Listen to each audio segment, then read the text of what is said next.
Hi friends, क्या हाल चाल? I welcome you to the last session of the income tax amendments for December 21 exams.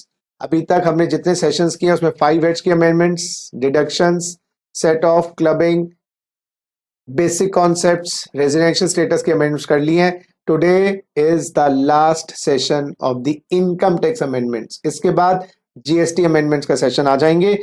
चलिए दोस्तों फटाफट बढ़ते हैं आगे. बैकग्राउंड मटेरियल डिस्क्रिप्शन बॉक्स में है, बीड़ू जाके देख लीजिएगा. एग्रीकल्चर इनकम चैप्टर नंबर 11 में कोई amendments? No, not even a single amendment. But जब हम पार्शियल इंटीग्रेशन करेंगे बाबा तो उसमें स्लैब रेट लेंगे बाबा, और 115 बीएसी में आते हैं तो नया स्लैब से इंटीग्रेशन करिएगा. ये बात याद रखनी है बीड़ू. दोबारा बोले, individual HUF AOP BOI AJP जहां स्लैब रेट्स लगते हैं वहां पर पार्शियल इंटीग्रेशन होता है. बोलो ये बात याद है? जहां पर स्लैब रेट लागू होते हैं वहां पर पार्शियल इंटीग्रेशन होता है. हाँ जी सर. अगर बंदा 115 बीएसी में है, सर 115 बीएसी तो खाली इंडिविजुअल एचयूएफ के लिए. यस, तो अगर इंडिविजुअल एचयूएफ 115 बीएसी में है, 115 बीएसी में है तो वहां पर आप न्यू स्लैब लगाना. सर कौन से वाले वो भी बताऊं मैं? 2.5, 5, 7.5, 10, 12.5, 15. तो न्यू स्लैब लगाना और उनसे इंटीग्रेशन करना. ये इस बात को याद रखिएगा. तो एग्रीकल्चर इनकम में ऐसा कोई चेंज नहीं है. बट बीड़ू याद रखने का क्या, स्लैब रेट नहीं लगाना अगर 115 बीएसी में वो इंडिविजुअल एचयूएफ क्वेश्चन स्पेसिफिकली बोले तो. नहीं बोले क्वेश्चन साइलेंट तो नोट दियाइएगा. यस. चलिए next amendment chapter number 12 presentation का चैप्टर है. ये जिन बच्चों के पेपर सब्जेक्टिव होते हैं ना, सीए वाले, सीएमए वाले, उनके लिए है कि जब टोटल इनकम का चार्ट बनाया ना बीड़ू तो उसके अंदर ये 5 हेड्स की बात करनी है, किस प्रकार से दिखाना है. ये सब आप वर्किंग नोट्स में भी दिखा सकते हो, मेन आंसर में भी दिखा सकते हो. तो ये सारा काम ये है. तो इस टाइप से प्रेजेंटेशन करना. टोटल टैक्स लायबिलिटी का चार्ट ऐसे बनेगा. हेडिंग डालेंगे, फिर यहां पर आप ये भी लिख सकते हैं अमाउंट रुपीस. तो इस प्रकार से ये चार्ट आपको प्रेजेंटेशन में हेल्प करेगा. चलिए, तो इसमें कोई बहुत चेंज नहीं है. टैक्स कैलकुलेशन का चार्ट है, वो तो हमें सीखा हुआ है. एडवांस टैक्स में भी guys there is no change. But वही वाली बात, जब हम प्रीवियस ईयर में एस्टिमेटेड टोटल इनकम निकालेंगे और अगर असेसी 115 बीएसी में आना चाहता है तो उसके हिसाब से एडवांस टैक्स लायबिलिटी निकाली जाएगी स्लैब रेट्स की. तो थोड़ा सा ध्यान दीजिएगा. तो हमारा फाइनेंशियल ईयर 2021 है, असेसमेंट ईयर 21-22 है. तो 2021 में हमारे अंकल जी एडवांस टैक्स निकालेंगे और जो स्लैब वाली इनकम्स हैं 115 बीएसी में आना चाहते हैं उसके लिए आप इंटीमेशन तो रिटर्न तक देंगे ना, लेकिन आना चाहते हैं तो एस्टीमेट जो करेंगे स्लैब रेट नई वाला लगाना, अगर क्वेश्चन स्पेसिफिकली बोले. नहीं तो नोट के रूप में दिए दीजिएगा. तो एडवांस टैक्स में भी बच्चा पार्टी कोई चेंज नहीं है. हाँ जी बच्चों, आइए टीडीएस के चैप्टर की बात करते हैं. तो टीडीएस के चैप्टर में सबसे पहले सेक्शंस देखिएगा. कहीं कहीं सेक्शन में स्पेसिफाइड पेयर की बात होती है. अरे बीटू, टीडीएस डिडक्ट कौन करता है? सर जी पेयर डिडक्ट करता है. सर पेयर को बोले तो इंडिविजुअल एचयूएफ कंपनी फर्म. अरे कहीं कहीं सेक्शन में तो एनी पेयर लिखा होता है या ऑल पेयर. जैसे सैलरी का टीडीएस है, एग्जांपल सैलरी का टीडीएस है, वो है आपका सेक्शन 192. वहां पर लिखा है अगर एम्प्लॉयर कोई भी हो उसको टीडीएस डिडक्ट करना है. लेकिन जैसे कोई सेक्शन है, सेक्शन 194 जे, मैं चार्टर्ड अकाउंटेंट, मेरी पेमेंट जो आती है वो 194 जे में टीडीएस काटते हैं. लेकिन जो काटने वाला पेयर है वो ऑथराइज्ड पेयर या स्पेसिफाइड पेयर होना चाहिए. ऑल पेयर नहीं लिखा. तो क्या होता है याद करो, स्पेसिफाइड पेयर की डेफिनेशन में बदलाव है. तो कुछ कुछ सेक्शंस हैं जैसे 194A, C, H, उसमें स्पेसिफाइड पेयर असेसमेंट ईयर 2021 तक होता था, जिसकी इंडिविजुअल एचयूएफ की टैक्स ऑडिट हो गई हो लास्ट फाइनेंशियल ईयर में. नहीं समझ आ रहा? दोबारा बोलता हूं. इनकम टैक्स में टीडीएस जो डिडक्ट होता है बाय द पेयर जो आपको इनकम दे रहा है. अब टीडीएस में कोई फाइनेंशियल बर्डन तो आप पे नहीं होता पेयर के ऊपर, कंप्लायंस के बर्डन होता है. उस कंप्लायंस के चक्कर में इनडायरेक्ट फाइनेंशियल बर्डन पड़ता है. तो गवर्नमेंट कहती है कहीं कहीं सेक्शन में तो हम काले हैं तो क्या हुआ दिल वाले हैं, काले हो गोरे हो पीले हो हरे हो नीले हो सबको टीडीएस डिडक्ट करना है। लेकिन कई सेक्शंस में टीडीएस उसी को डिडक्ट करना है जो स्पेसिफाइड पेयर है। तो वो स्पेसिफाइड पेयर अगर आप नहीं है उन सेक्शंस में आप टीडीएस डिडक्ट करने के लिए ऑथराइज नहीं है। तो वो स्पेसिफाइड पेयर की डेफिनेशन असेसमेंट या 2021 तक डिफरेंट थी। असेसमेंट या 21-22 से स्पेसिफाइड पेयर की डेफिनेशन अलग हो गई। सर पहले क्या थी? पहले ये थी अगर आप इंडिविजुअल एचयूएफ है और इन सेक्शन में टीडीएस काटना चाहते हैं करंट फाइनेंशियल ईयर में, तो लास्ट फाइनेंशियल ईयर में तुम्हारी टैक्स ऑडिट होनी चाहिए 44 AB के अंतर्गत। अब क्या हो गया, टैक्स ऑडिट की लिमिट्स बड़ी कॉम्प्लिकेटेड हो गई हैं। तो गवर्नमेंट ने कहा ऐसा करते हैं 2021 में इन सेक्शंस के अंदर अगर टीडीएस काटना है, पेयर स्पेसिफाइड पेयर होता है इन सेक्शंस में, तो स्पेसिफाइड पेयर के क्या लिख दिया, लास्ट फाइनेंशियल ईयर 1920 में अगर आप बिजनेस कर रहे थे तो आपकी टर्नओवर 1 करोड़ से ऊपर हो, तो इन सेक्शंस में 2021 में आप टीडीएस काटने के काबिल हैं। मैं तेरे काबिल हूं या मैं, है ना, गाना भी है ऋतिक रोशन भाई का। और प्रोफेशनल रिसिप्ट्स आपकी 50 लाख से ऊपर होनी चाहिए लास्ट फाइनेंशियल ईयर में 1920 में। तो 1920 में बिड़ू इनकी प्रोफेशनल रिसिप्ट्स 50 लाख से ऊपर हो और 1 करोड़ से ऊपर बिजनेस रिसिप्ट्स हो, तो करंट फाइनेंशियल ईयर 2021 में टीडीएस काटने के लिए ये काबिल हो जाएंगे। पहले क्या बोला था, असेसमेंट 2021 तक, लास्ट फाइनेंशियल ईयर इनकी ऑडिट हुई हो। अब ऑडिट की लिमिट बड़ी कॉम्प्लिकेटेड हो गई है, इसलिए सरकार ने कहा इन सेक्शंस में अगर मैं पेयर हूं और आप हैं पेई, तो आपको इन इनकम्स देने के लिए मैं ये चेक करूंगा मैं इंडिविजुअल एचयूएफ हूं तो लास्ट फाइनेंशियल ईयर मेरी टैक्स ऑडिट हो गई हो। ना ना ना, टैक्स ऑडिट नहीं, लास्ट फाइनेंशियल ईयर में मेरे बिजनेस की टर्नओवर 1 करोड़ से ऊपर हो और प्रोफेशनल की या प्रोफेशन की टर्नओवर 50 लाख से ऊपर हो।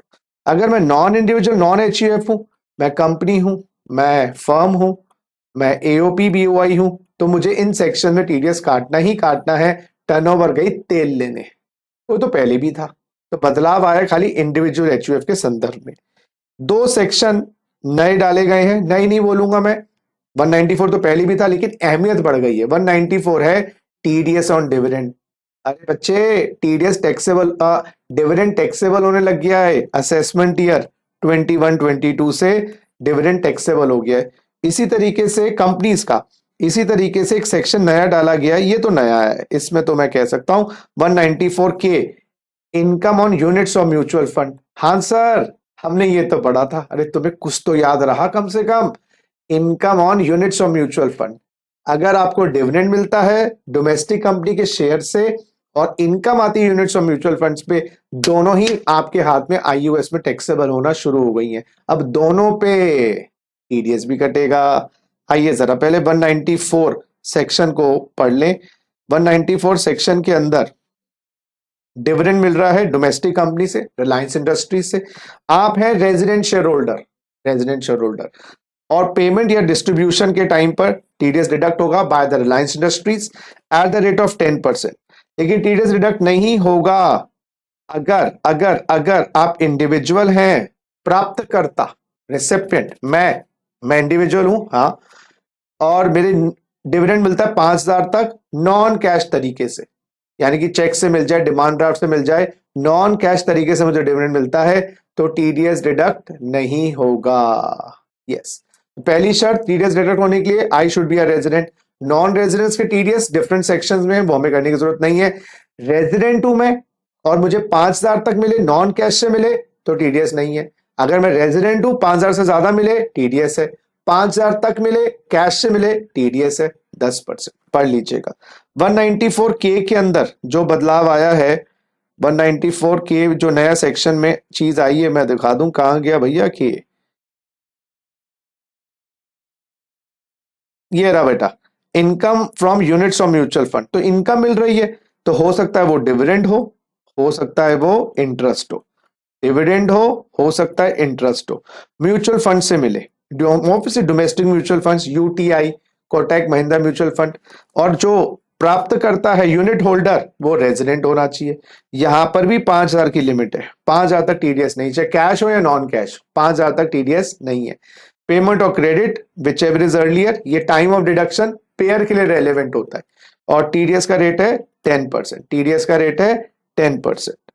तो स्पेसिफाइड पेयर 194 के, ये आपकी 3 मेजर अमेंडमेंट्स है। अच्छा, इसके अंदर मैंने आपको ये भी बात बता दी, no TDS for dividend paid to insurance company. तो इंश्योरेंस कंपनी ने रिलायंस के शेयर्स होल्ड कर रखे हैं, इंश्योरेंस कंपनी ने रिलायंस के शेयर्स होल्ड कर रखे हैं, इंश्योरेंस कंपनी ने रिलायंस के शेयर्स होल्ड कर रखे हैं, रिलायंस वाले इंश्योरेंस कंपनी को डिविडेंड दे रहे हैं, उसमें टीडीएस डिडक्ट नहीं करेंगे। तो यानी कि एक कंपनी दूसरी कंपनी को डिविडेंड दे रही है, लेकिन दूसरी कंपनी इंश्योरेंस कंपनी है, उस केस में टीडीएस डिडक्ट नहीं होगा।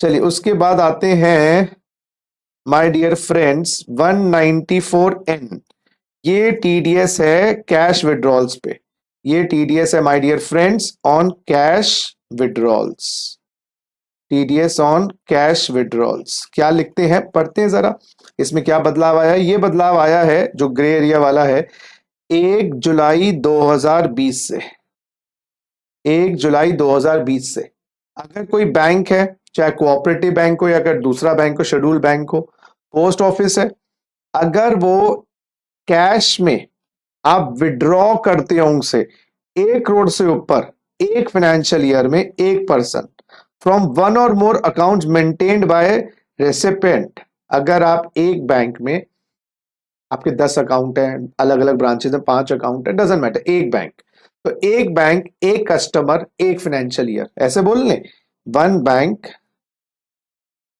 One customer, one financial year, one financial year, obviously one previous year, one previous year, one bank, one customer, one previous year.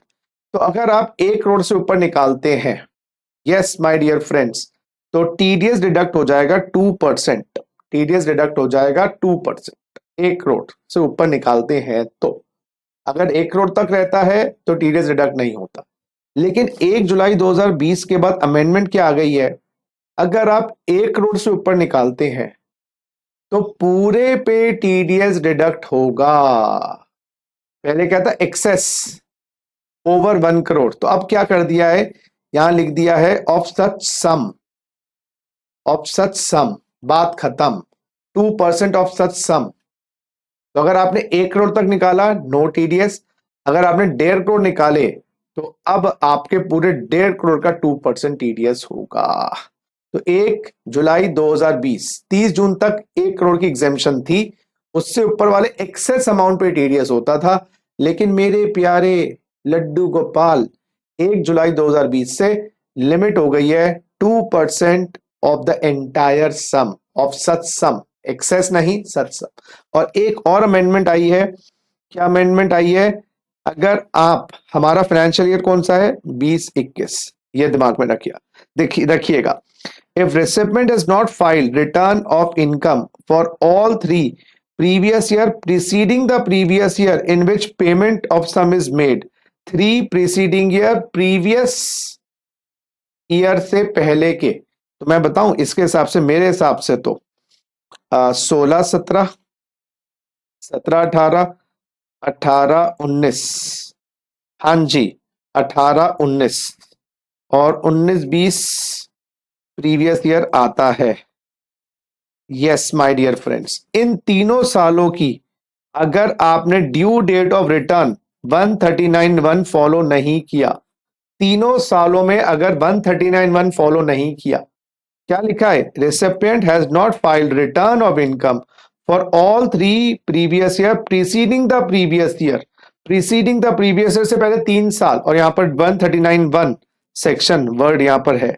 यानी कि इसका कहने का तात्पर्य क्या है, जिस साल आप विड्रॉल कर रहे हो कैश की एक लिमिट से ऊपर, उससे पहले वाले साल से 3 साल पहले, तीनों साल अगर आपने 139(1) का शिद्दत से किसी चीज को पाना चाहते हो तो कायनात लग जाती, तो शिद्दत से अगर आपने इन सेक्शंस का फॉलो किया है तो हम आपके ऊपर यस ये प्रोवाइजो नहीं लगाएंगे, 1 करोड़ की लिमिट मिलेगी। लेकिन अगर जिस साल विड्रॉ करना चाहते हैं उससे पहले वाले साल से पहले के 3 सालों की रिटर्न किसी भी साल अगर तुमने डिले करी है या नहीं फाइल करी है, तीनों के तीनों साल टाइम से फॉलो करिए, कोई दिक्कत नहीं। तीनों के तीनों साल में किसी भी साल अगर डिले किया है, देर हो गई है या फाइल ही नहीं करी है, तो ऊपर वाला पॉइंट नहीं लगेगा, नीचे वाला लगेगा।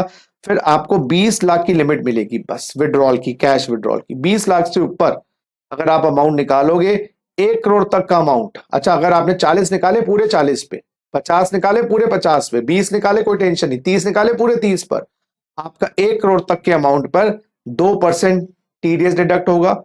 और 1 करोड़ से ऊपर के अमाउंट पे मेरे प्यारे बच्चों 5% डिडक्ट होगा। तो कृपया करके टाइम से रिटर्न फाइल करिए।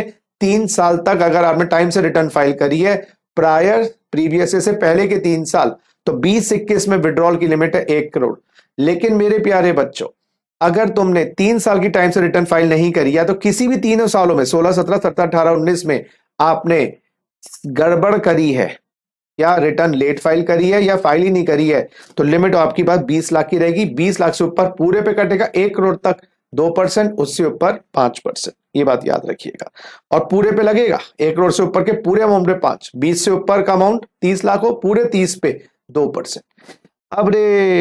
अब आ गया 194 O, payment of certain sum by e commerce operator to e commerce participant. बाबा, अगर आप फ्लिपकार्ट के थ्रू या अमेजन के थ्रू गुड्स या सर्विसेज प्रोवाइड करते हैं, या कोई और ऐप है जिसमें वो ई कॉमर्स ऑपरेटर, ईसीओ, ये कॉन्सेप्ट ईसीओ का पहले कॉन्सेप्ट जीएसटी में ज्यादा प्रचलित है, लेकिन अब फाइनेंशियल ट्रांजैक्शंस या लेन देन की गुड्स की सर्विस की ट्रांजैक्शन फिजिकल रियल्म से ऑनलाइन ज्यादा हो गई है, तो गवर्नमेंट ने टीडीएस का भी प्रोविजन लगा दिया है। गवर्नमेंट क्या कह रही है, अगर आप ईसीओ हैं और ई कॉमर्स पार्टिसिपेंट, जो वो शॉपकीपर है जो ईसीओ के माध्यम से अपने गुड्स और सर्विसेज सेल कर रहे हैं, यस, और ईसीओ तो स्वाभाविक उनको पेमेंट देगी। अब उस पेमेंट पर भी टीडीएस डिडक्ट होगा, नकेल रखी जाएगी शॉपकीपर पे भी। करोड़ों का माल बेच देते थे, पता ही नहीं चलता था, अमेजन के थ्रू, फ्लिपकार्ट के थ्रू, स्नैपडील के थ्रू, पता ही नहीं चलता था। तो गवर्नमेंट कह रही है भाई आप कम से कम टैप तो रखें, टीडीएस कट रहा है ना, हम कोई कह रहे हैं क्रेडिट ले लेना आगे, लेकिन वो बिल्ली के गले में घंटी तो बंध गई, समझो। So where sale of goods और प्रोविजन ऑफ सर्विस, गुड्स या services, e-commerce participant is facilitated by e-commerce operator through इस डिजिटल इलेक्ट्रॉनिक प्लेटफॉर्म। वो भी कोई मोबाइल की ऐप होगी, कोई वेबसाइट होगी। अपनी वेबसाइट के थ्रू बेच रहे हो तो ये सेक्शन नहीं लगेगा, तो शॉपकीपर की अपनी वेबसाइट है, मेरी अपनी वेबसाइट के थ्रू मैं क्लासेस दे रहा हूं, उसका लिए नहीं। एंड सच, हाँ, अगर मैं किसी थर्ड पार्टी के थ्रू अपनी क्लासेस बिकवा रहा हूं, वहां पर हो सकता है। Such e commerce operator shall at the time of credit और पेमेंट, क्रेडिट कर दिया या पेमेंट के टाइम पे, account of the e commerce participant, वो शॉपकीपर के अकाउंट में क्रेडिट कर दिया, उसको पेमेंट दे दिया, क्रेडिट मतलब उसको पेमेंट दे दिया, अपने अकाउंट्स में दिखा दिया देना है अमेजन ने। Deduct income tax at the rate of 1% of the gross amount of sales और कमीशन और बोथ, तो 1% टीडीएस डिडक्ट हो जाएगा। लेकिन no deduction from account of e commerce participant being individual HUF, वो शॉपकीपर अगर इंडिविजुअल है, शॉपकीपर एचयूएफ है, gross amount of sale during the financial year previous year is up to 5 lakhs and such e-commerce participant has furnished his permanent account number और आधार number. तो जो छोटे मझोले shopkeepers हैं, जो एक ई कॉमर्स ऑपरेटर अमेजन के थ्रू बेच रहे हैं, 5 लाख तक का माल अमेजन वाले टच नहीं करेंगे उस पे टीडीएस। ऐसे ही वो शॉपकीपर छोटा दूसरे ई कॉमर्स ऑपरेटर के थ्रू 5 लाख का माल बेच रहा है, अपना परमानेंट अकाउंट नंबर दे देता है, उस केस में भी टीडीएस डिडक्ट नहीं होगा। लेकिन एक ई कॉमर्स ऑपरेटर से 5 लाख से ऊपर का डीलिंग करते हो, पेमेंट्स लेते हो, टीडीएस डिडक्ट होगा 1% का।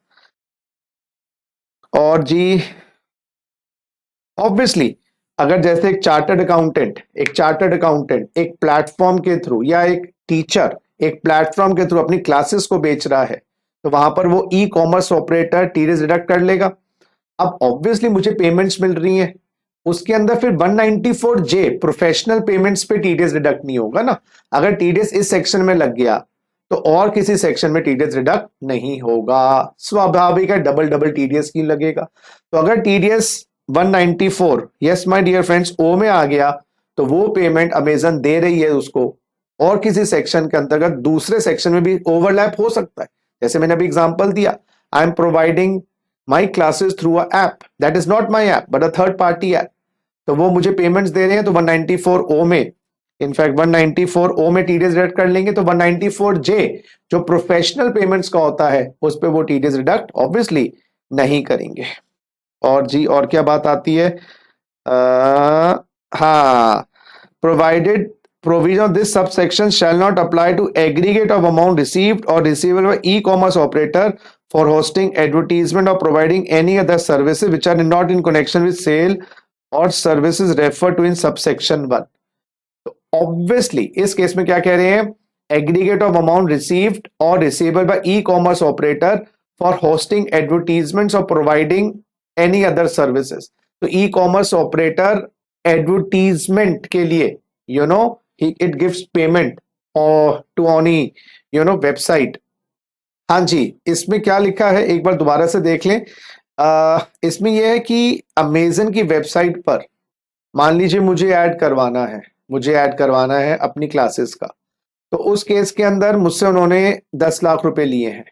आगे वो ऐड करवाने के लिए किसी ना किसी को तो पेमेंट देंगे, मे बी XYZ तरीके से, उस पे टीडीएस डिडक्ट नहीं करेंगे अमेजन वाले, इस बात को याद रखिएगा। तो क्या लिखा है, एग्रीगेट ऑफ अमाउंट रिसीव्ड और receivable by e commerce operator Amazon for hosting advertisement, अगर उस पे एडवर्टीजमेंट दिखाने के लिए उनको पेमेंट्स मिलती हैं और फिर वो पेमेंट्स आगे ऑब्वियसली किसी को देते हैं, तो उस पे वो टीडीएस डिडक्ट नहीं करते अगर वो सेल और सर्विसेज से रेफर्ड नहीं है। तो इस बात को ध्यान दीजिएगा और that's all about it. Yes my dear friends, उसके बाद यस अगर आपको याद हो 2068 के प्रोविजंस, अगर आप अपना पैन नंबर बताते नहीं है तो double the rate yes my dear friend, double the rate, sorry वो टीसीएस में होता है, तो आपका जो एप्लीकेबल रेट है वो यस माय डियर फ्रेंड्स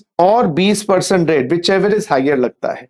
तो 194J में जैसे 10% टीडीएस है तो 10% और 20% विच एवर इज हाइयर।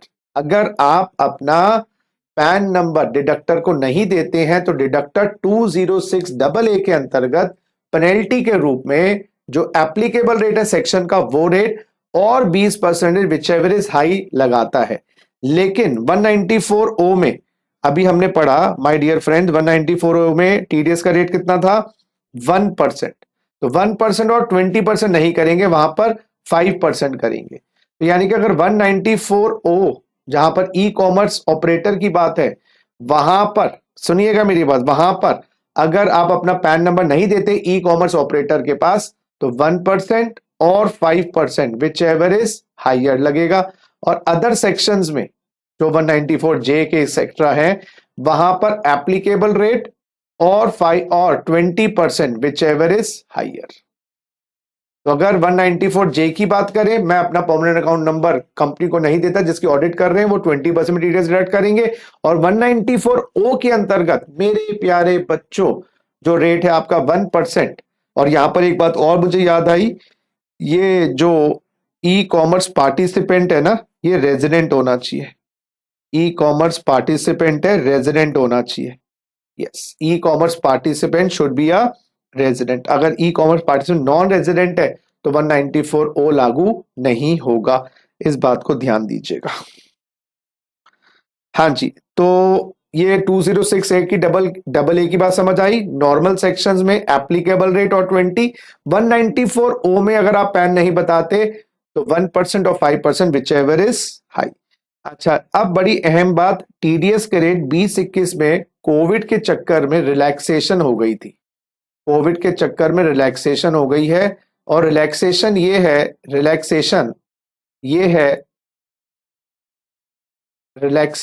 है मेरे बच्चों, रिलैक्सेशन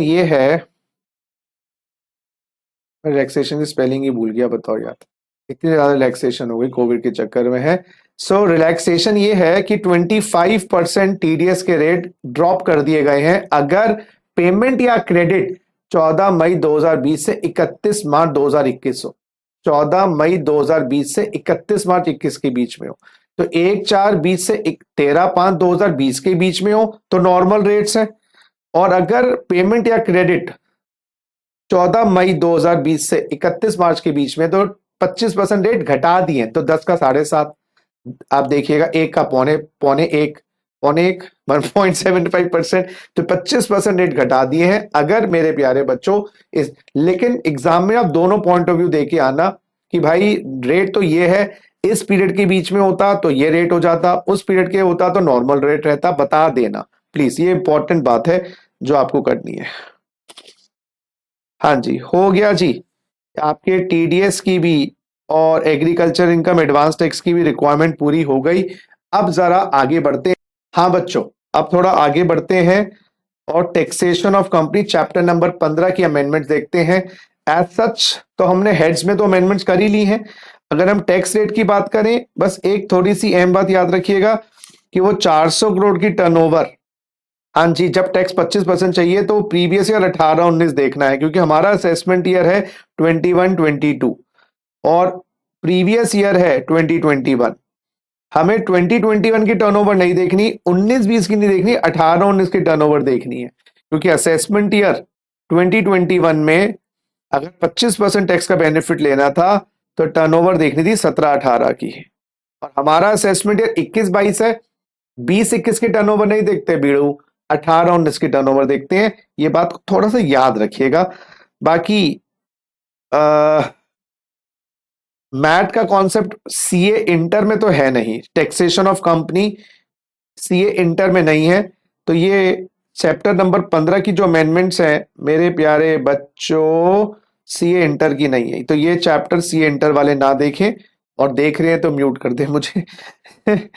चलिए, तो ये मैट की जो रिक्वायरमेंट्स हैं उसमें कोई ऐसा मेजर बदलाव नहीं है।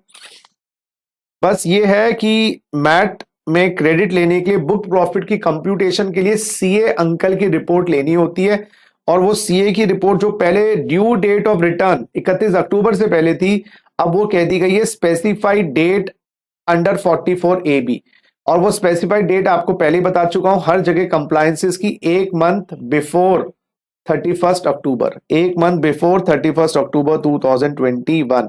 तो 1 महीना पहले आपको वो सीए से रिपोर्ट लेनी पड़ेगी कि आपने बुक प्रॉफिट सही तरीके से कंप्यूट किया है या नहीं, और वो ऑडिट रिपोर्ट यहां पर भी लेनी पड़ेगी आपको इस प्रकार से, तो 1 महीना पहले लेनी पड़ेगी। अच्छा, और ये 115B AA कंपनी का जो सेक्शन होता है उनको भी 80C2 ATU नहीं देते, ये भी स्पेशल टैक्सेशन सिस्टम है, लेकिन उनको 80JJAA मिलेगा कंपनी को। अगर वो 115B AA में आ रही है, 80C2 ATU नहीं मिलता।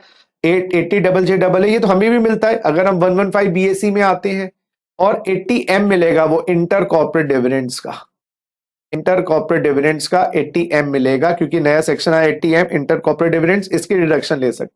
तो 115BAA वाली कंपनी 2 डिडक्शन 80JJAA और 80M ले सकती है।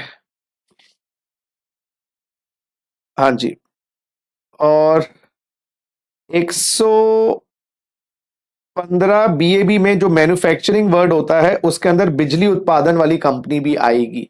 115BAB पे बिजली उत्पादन वाली कंपनी भी आएगी, वो भी मैन्युफैक्चरिंग माना गया है, तो ऐसा कुछ मेजर बात नहीं है। और यहां पर भी 115 मेरे प्यारे बच्चों 115BAB में भी ये वर्ड डाल दिया गया है कि 80M की डिडक्शन और 80JJAA तो पहले भी थी, M भी ले सकते हैं BAB वाली कंपनी। 80C2 ATU नहीं मिलता, लेकिन 80M मिल सकता है इंटर कॉर्पोरेट डिविडेंड का। इसकी डिडक्शन अमेंडमेंट हमने डिडक्शन के चैप्टर में पढ़ी, अगर आपको समझना है तो। असेसमेंट और अदर एंटिटीज AOP BOI, इसमें भी कोई आपका बदलाव नहीं है। Guys, AMT alternate minimum tax ये हमारे सीए के सिलेबस में है। देखो जी, CS वालों के लिए तो है ही, CMA वालों के लिए तो है ही, सीए के सिलेबस में भी AMT है, सीए इंटर में। AMT में एक बात ये लिखी गई है, यहां पर भी वही रिपोर्ट लेनी होती है चार्टर्ड अकाउंटेंट से 1 महीना पहले, before the due date of return 30 सितंबर, है ना। और बीएसी और बीएडी वाली एंटिटीज, वैसे सर बीएसी कौन है? अरे वो इंडिविजुअल एचयूएफ का जो न्यू टैक्स सिस्टम आया है। और आई एम बैड, ये बेटा कोऑपरेटिव सोसाइटीज का टैक्स सिस्टम है नया वाला। तो अगर आप इंडिविजुअल एचयूएफ इसमें आ जाते हैं बीएसी में, कोऑपरेटिव सोसाइटी इसमें आ जाती है बीएडी में, तो उनके ऊपर एएमटी के प्रोविजन लागू नहीं होते। कुछ तो बेनिफिट दे दो, वैसे भी इन लोगों को लो स्लैब रेट का बेनिफिट है, लेकिन छीनते भी बहुत है इनसे डिडक्शंस। जैसे 115 बीएसी में सैलरी की स्टैंडर्ड डिडक्शन 16(2), 16(3) नहीं मिलती, है ना। तो इस टाइप से इनको एक बेनिफिट कम से कम ये मिलता है, अगर आप बीएससी में ऑप्शनल टैक्स सिस्टम में आ गए, बीएडी में आ गए, आपके ऊपर एएमटी के प्रोविजन लागू नहीं होंगे। अब आते हैं income tax authorities return and assessments. इसमें कोई मेजर एज सच बदलाव नहीं दिखाई दे रहा। रिटर्न के चैप्टर में आते हैं। रिटर्न के चैप्टर में ड्यू डेट ऑफ रिटर्न बदल गई है। पहले बता दिया था कंपनी के केस में जो पहले रिटर्न होती थी 30 सितंबर ऑफ द असेसमेंट ईयर, वो हो गई है 31 अक्टूबर। कंप्लायंसेस के लिए 1 महीना पहले, टैक्स ऑडिट रिपोर्ट और सारी रिपोर्ट्स के लिए। और पार्टनर, पहले वर्किंग पार्टनर वर्ड होता था, वो वर्किंग पार्टनर हटा दिया। अब कोई भी पार्टनर हो ऐसी फर्म का जिस फर्म के अकाउंट ऑडिट होते हो किसी भी लॉ में, तो वो दोनों पार्टनर, वर्किंग नॉन वर्किंग, क्योंकि अब पहले वर्किंग वर्ड होता था, तो अब वर्किंग पार्टनर हो या नॉन वर्किंग पार्टनर हो और फर्म के अकाउंट ऑडिट होते हैं, तो पार्टनर महाशय को भी 31 अक्टूबर। तो भाई सीधी सी बात याद कर लो ना, 31 अक्टूबर 3 लोगों के लिए है। 31 अक्टूबर 3 लोगों के लिए, 3 लोग कंपनी ऑडिट वाले लोग किसी भी लॉ में, और पार्टनर वर्किंग बोले या नॉन वर्किंग बोले, कोई भी पार्टनर, और वो फर्म के अकाउंट्स ऑडिट होते हैं किसी भी लॉ में। और बच्चा पार्टी कोई चेंज, क्योंकि मुझे समय सीमा का भी अनुमान है कि आप लोगों का टाइम व्यय ना हो।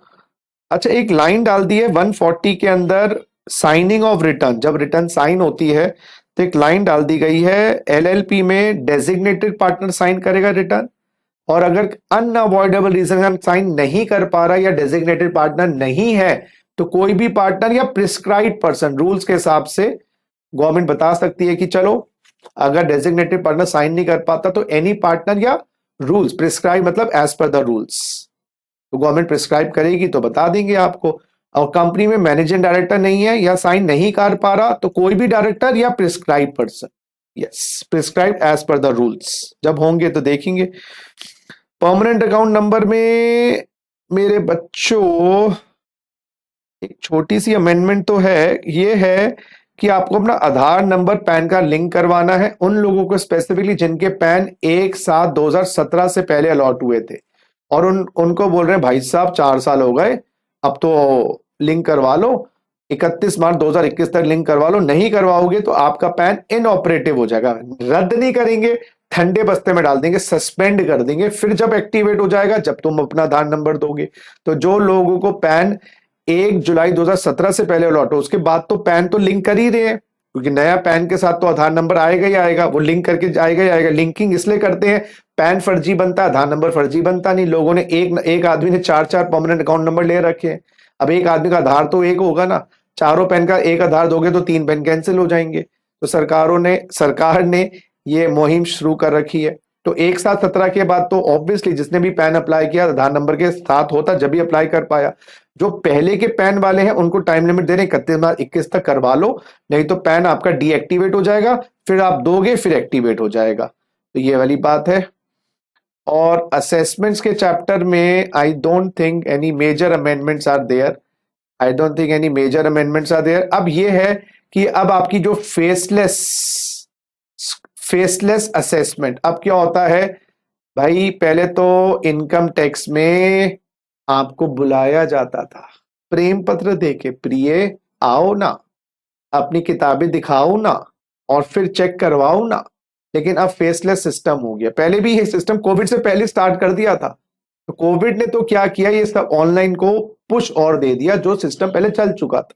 तो अब आईटीओ के पास जाने की जरूरत नहीं है जी। अब आपको लैपटॉप ऑन करने का, वीडियो कॉन्फ्रेंस से बात करने का, पहले स्क्रूटनी ही फेसलेस में होती थी बाबा, अब बेस्ट जजमेंट असेसमेंट भी, बेस्ट जजमेंट असेसमेंट भी, ये सीए के सिलेबस में नहीं है असेसमेंट्स का टॉपिक, याद रखिएगा। तो बेस्ट जजमेंट असेसमेंट्स भी, और स्क्रूटनी तो बाबा फेसलेस थी, बेस्ट जजमेंट असेसमेंट भी कर दी गई। और गवर्नमेंट 31 मार्च 2022 तक डायरेक्शन दे सकती है इस स्क्रूटनी सिस्टम को फॉलो करने के लिए। तो ये ज्यादा डेट की अहमियत नहीं है, जितना ये अहमियत है कि फेसलेस सिस्टम स्क्रूटनी से एक्सटेंड होके बाबा बेस्ट जजमेंट असेसमेंट पे भी लागू होगा 144। और गाइस ये आपका हो गया खल्लास। और अब आते हैं last part of the amendment session. ऐसा बड़ा भार आप लोगों के सिर से निकलेगा।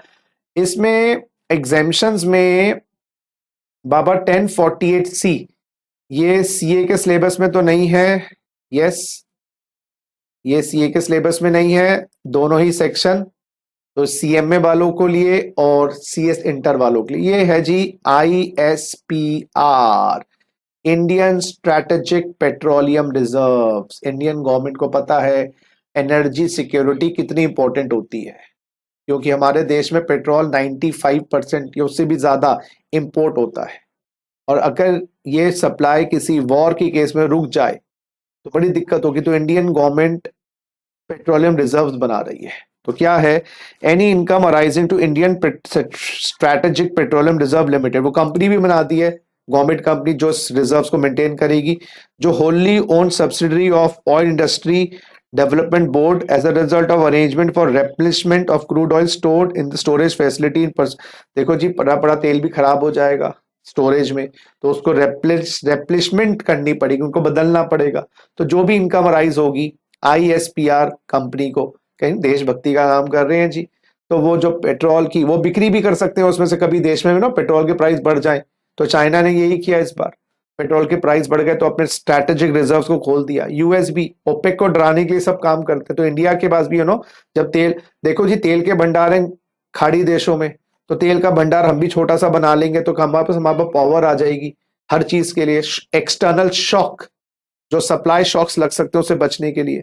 तो वही है, आईएसपीआर को जो भी इनकम आती है वो तेल के जो रिजर्व्स हैं उसको बदलने के लिए, किसी और तरीके से भी, लेकिन यहाँ पर तो खाली लिखा है as a result of replenishment of crude oil. तो ये nothing contained the clause shall apply to arrangement if crude oil is not replenished in storage within 3 years on the end of the financial, crude oil is remove from storage facility. हाँ जी, तो ये 3 साल के अंदर अंदर अगर replenishment कर लेंगे तो बेनिफिट मिलेगा, लेकिन 3 साल के अंदर अंदर नहीं किया तो 3 साल के बाद किया, जैसे जिस फाइनेंशियल ईयर में तेल निकाला उसके एंड से 3 साल के अंदर अंदर तेल बदल दिया जाएगा उसके अंदर, तो उनको एग्जेम्पशन मिलेगी। और 1050 बेटा ये है इक्वलाइजेशन लेवी। इक्वलाइजेशन लेवी, ये शायद मैं आपको इक्वलाइजेशन लेवी की बात अभी होल्ड पे डालता हूं 10-50 सेक्शन की, क्योंकि ये आगे जाके थोड़ा डिटेल में आएगा, सर्टनली मैं आपको बताऊंगा। ये सेक्शन 12(1)(a)(c), ये बेटा दिसंबर अटेम्प्ट के लिए, दिसंबर 2021 अटेम्प्ट के लिए लागू नहीं है, तो करने की जरूरत नहीं है। मैंने चेक किया था, this is not applicable for December 21 exams. और उसके बाद दोस्तों हम आगे बढ़ते हैं। अगर कोई कॉर्पस डोनेशंस ट्रस्ट एक, हाँ जी, दूसरी ट्रस्ट को देती है, उसको हम एप्लीकेशन ऑफ इनकम, क्या होता है गाइस, एक चैरिटेबल ट्रस्ट को दूसरी चैरिटेबल ट्रस्ट को डोनेशन देना पहले अलाउड होता था और उसको चैरिटेबल पर्पस मान लिया जाता था, क्योंकि अगर 100 रुपए की डोनेशन मिलती है तो ये माना जाता है उसमें 70 रुपए का खर्चा किया, तो 70 रुपए की एग्जेम्पशन प्लस 15%, 15 रुपए का और 85 रुपए की एग्जेम्पशन मिल जाती थी। अगर 100 रुपए का डोनेशन आई, खर्चा किया 60 रुपए, 15% और, तो 15 रुपए और 75 रुपए की एग्जेम्पशन मिल जाती थी। तो इस एप्लीकेशन ऑफ मनी में, इस एप्लीकेशन ऑफ मनी में हम एप्लीकेशन ऑफ मनी में दूसरी ट्रस्ट को जो पैसा देते थे उसको मान लेते थे चैरिटेबल पर्पस। लेकिन दोस्तों अब क्या दिया गया है, अगर कॉर्पस डोनेशन दी जाती है एक ट्रस्ट दूसरे रजिस्टर्ड ट्रस्ट को, उसको एप्लीकेशन नहीं माना जाता, उसको यह माना जाता है खर्चा चैरिटेबल पर्पस के लिए नहीं हुआ। तो यानी कि एक ट्रस्ट दूसरी ट्रस्ट को पैसा ना दे।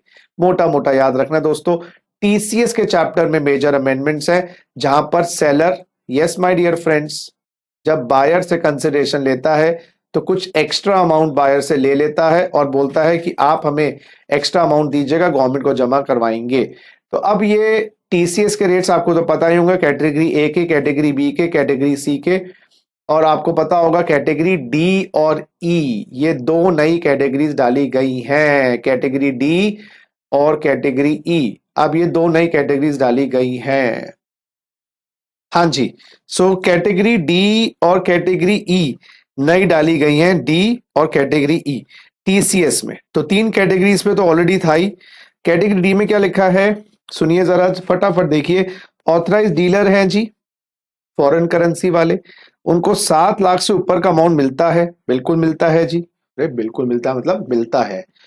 For remittance out of India from buyer, buyer है जी रामलाल, उनको वो पैसा बाहर भिजवाना है out of India under liberalised remittance scheme, LRS of the RBI. तो foreign currency Ramlal ji US भिजवा रहे हैं थ्रू ऑथराइज डीलर, और 7 लाख रुपए से ऊपर का अमाउंट दे रहे हैं।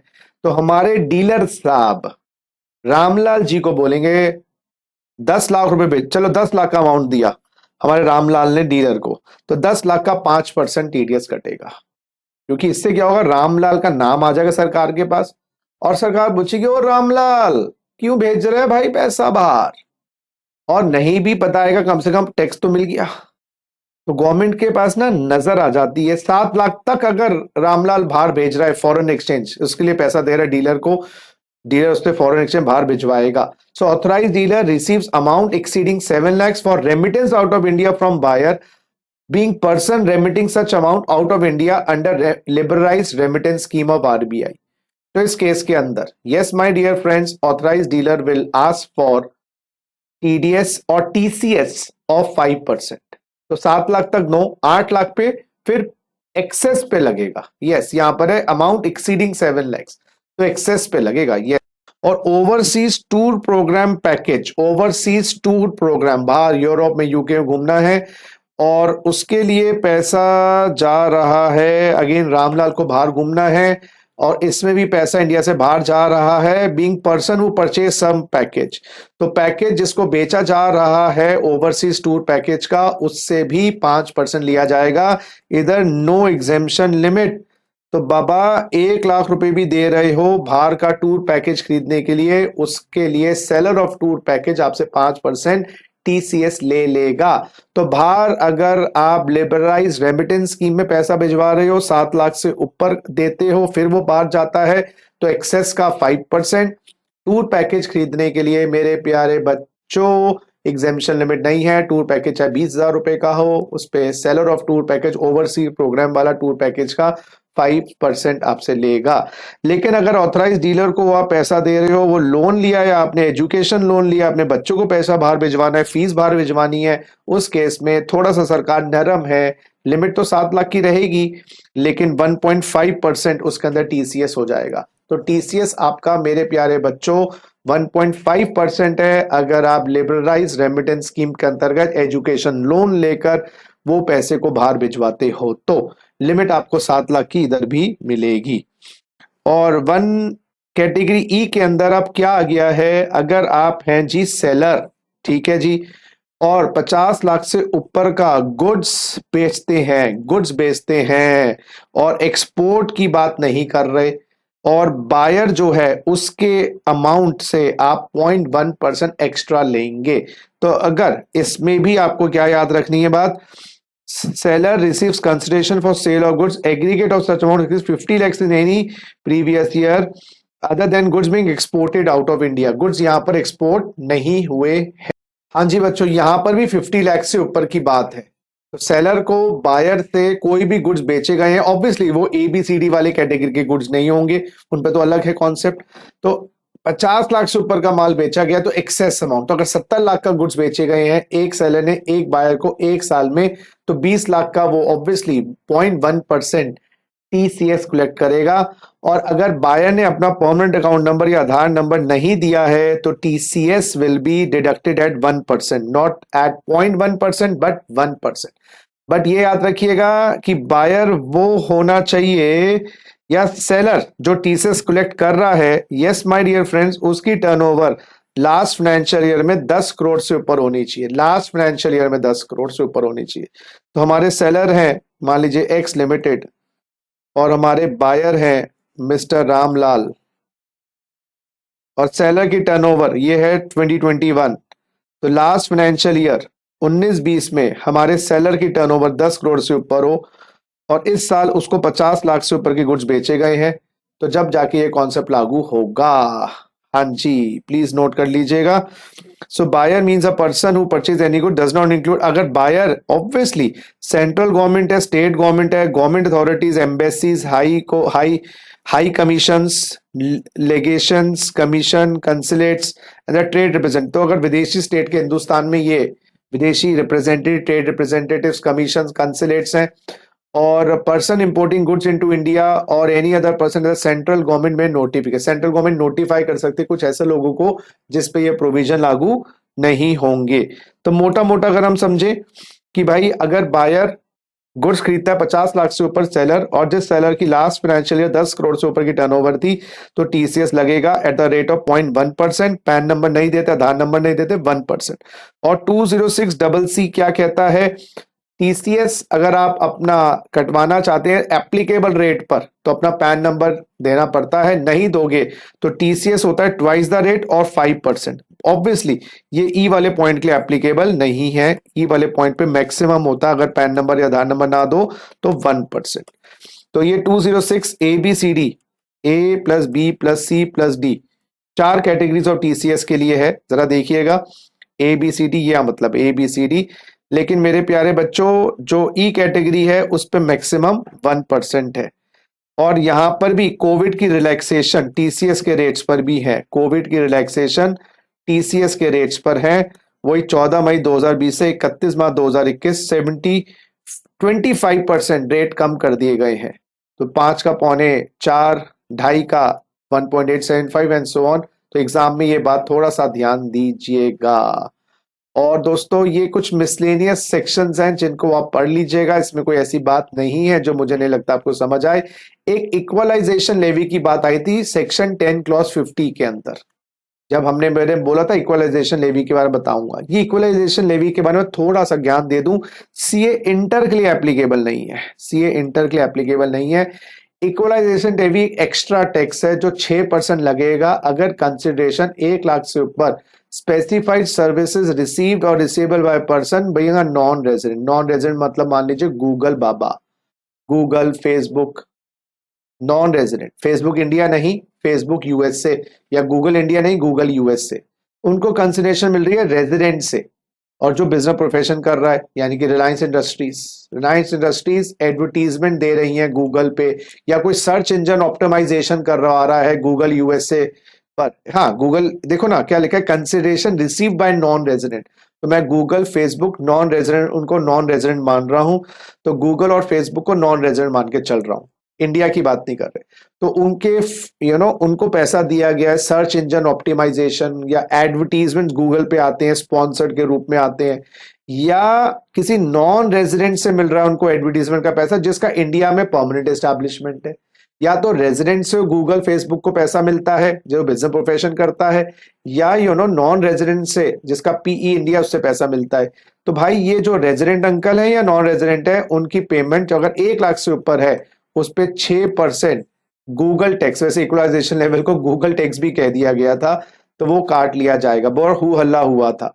लेकिन ये इक्वलाइजेशन लेवी नहीं लगेगा अगर non resident having providing specified services a PE in India and specified services is effectively connected with such PE.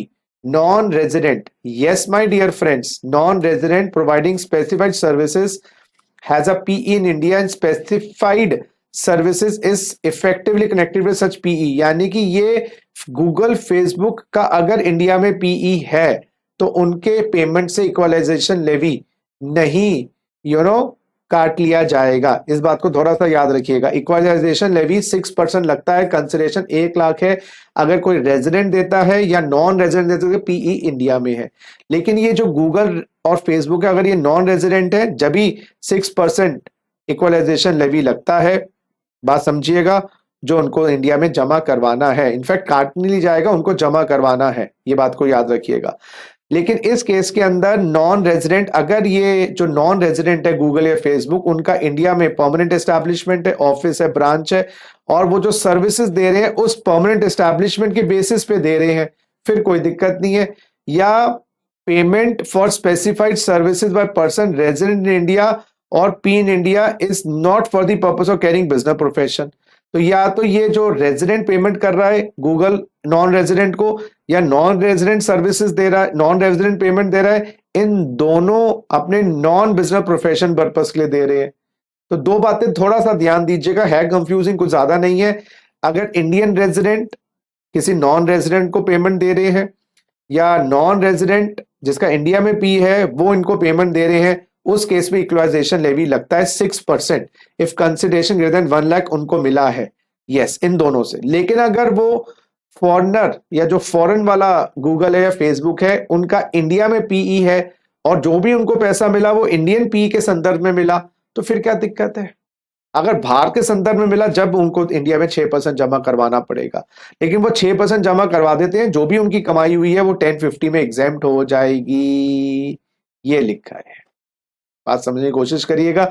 तो इक्वलाइजेशन लेवी 6% का लगता है, कंसिडरेशन अगर 1 लाख से ऊपर हो और वो मिली है किसी नॉन रेजिडेंट को रिलायंस से बिजनेस प्रोफेशन के लिए, या किसी नॉन रेजिडेंट से जिसका पीई इंडिया में है अपने बिजनेस प्रोफेशन के लिए।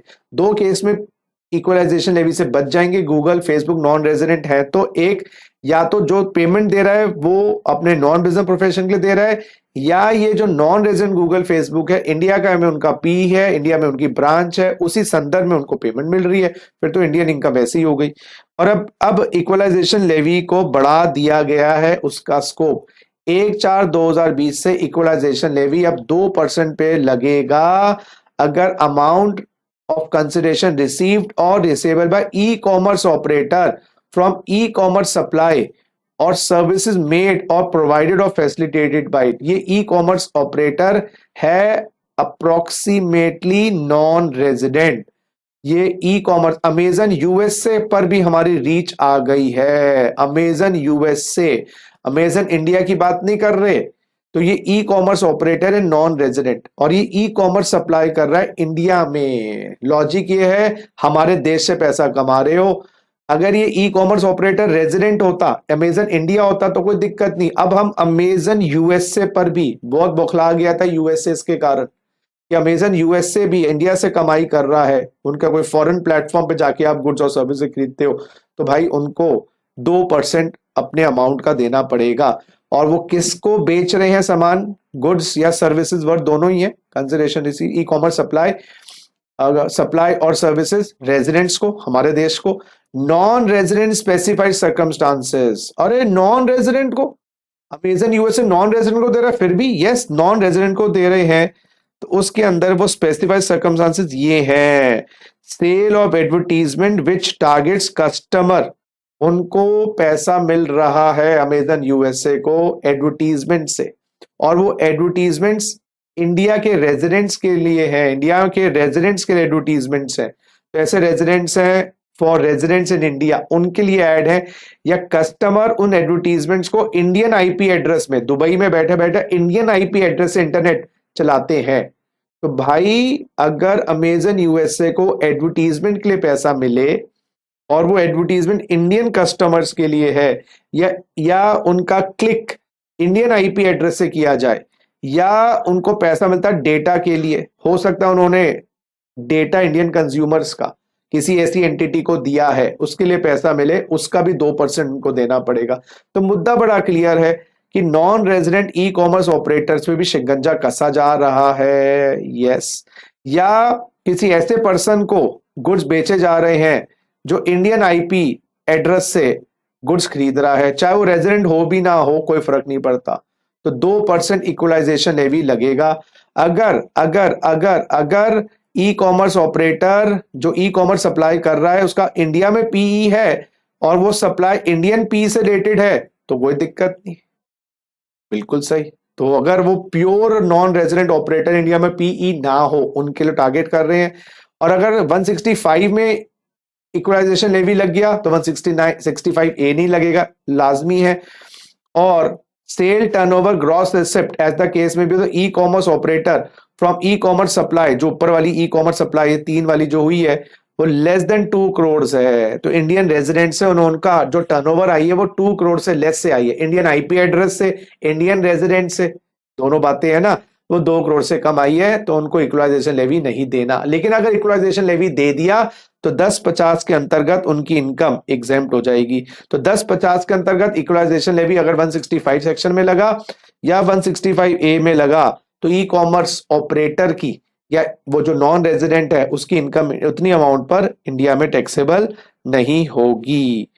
हाँ जी, ये बाकी आप पढ़ लीजिएगा। That's all about it. Yes my dear friends, now हमने अमेंडमेंट्स इनकम टैक्स की कर दी है खल्लास। बिंदास होके देखिएगा, कोई पॉइंट समझ नहीं आया हो तो आप चैट बॉक्स में डाल दीजिएगा, बंदा उसको जवाब पक्का देगा। अब हम आएंगे जल्दी से जल्दी जीएसटी के अमेंडमेंट्स को लेकर। Best of luck for exams. याद रखिएगा, कुछ भी हो जाए हिम्मत नहीं हारने का। Take care.